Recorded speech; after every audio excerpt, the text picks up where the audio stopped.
আমি সেই মেয়ে যার জন্মের সময় কোনো শাঁখ বাজেনি, জন্ম থেকেই যে সে ঘরে বন্দি, যার লগ্ন রাশি খোঁজা হয়েছে তার নিজের জন্য নয়, তার পিতার জন্য, তার ভাইয়ের জন্য, তার স্বামীর জন্য, তার পুত্রের জন্য।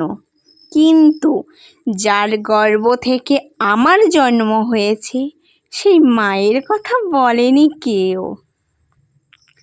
আমি সেই মেয়ে যে বিবাহের জন্য বঞ্চিত, যার বাইরের চেহারা, চোখ, নাক, মুখ, ত্বক, চুল রং নিয়ে দর কষাকষি, কালো না ফর্সা, লম্বা না বেটে, খুঁতখুঁতে না টানা টানা, যার মাথার বাইরেটা নিয়ে সকলের ভাবনা, মাথার ভিতরটা নিয়ে কারোর কোনো ভাবনা নেই, মাথা ব্যথা বলে কিচ্ছু নেই।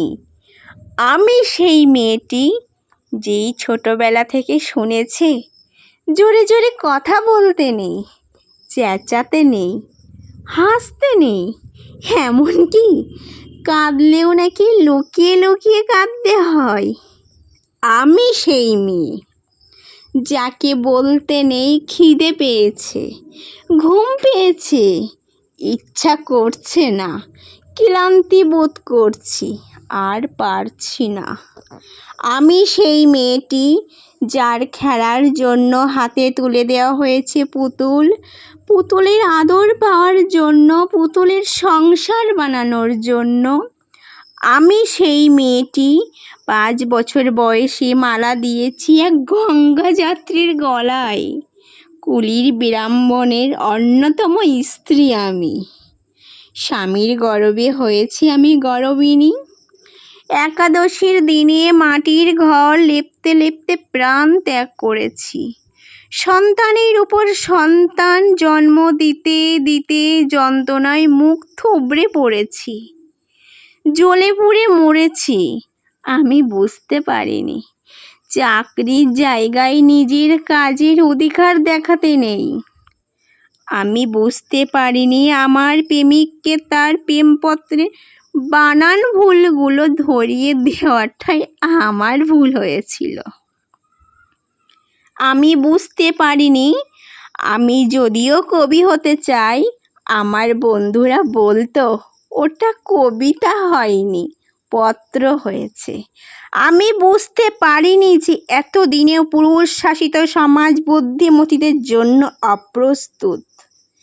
আমি সেই মেয়েটি যে দেখেছে একটি নারীকে কিভাবে মেয়ে ছেলে বলা যায়, চরিত্রের উল্টো দিকে হেঁটে যায় সফল স্বামীর তকমা, শিক্ষার চেয়ে উজ্জ্বলতা পাই বেনারসির ফুলকে। আমি সেই মেয়েটি যে জীবনের কয়েকটি বছর শুধু ভুলের উপর ভুল করে চলেছি। অন্ধকারের দিনে ফিরতে পারি না বলে কি আমি অপমানের জ্বালার উপর থেকে হেঁটে যেতে চাই?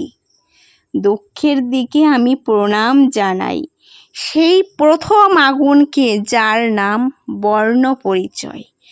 আজ আমি প্রেমের জন্য ফেলে যাচ্ছি আরাম, যন্ত্রণার জন্য ফেলে যাচ্ছি সুখ, আর জ্ঞানের জন্য ফেলে যাচ্ছি অন্ধতা, আনন্দের জন্য ফেলে যাচ্ছি সুখ, সাফল্য, অমৃতের জন্য ফেলে যাচ্ছি ঐশ্বর্য।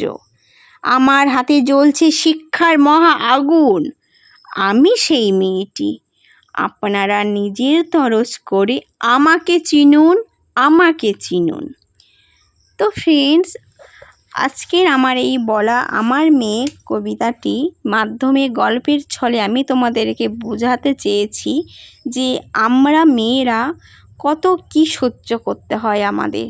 তাই আমি এই গল্পের মাধ্যমে কিছু কথা আমি তোমাদের তুলে ধরেছি। তো ফ্রেন্ডস, যদি ভালো লাগে অবশ্যই চ্যানেলটি সাবস্ক্রাইব করে দিও, আমার পাশে থেকো। আবারও পরের দিন দেখা হবে তোমাদের সাথে একটি নতুন কিছু নিয়ে। খুব তাড়াতাড়ি ফিরে আসবো। ততক্ষণ পর্যন্ত সবাই ভালো থেকো, সুস্থ থেকো। টাটা।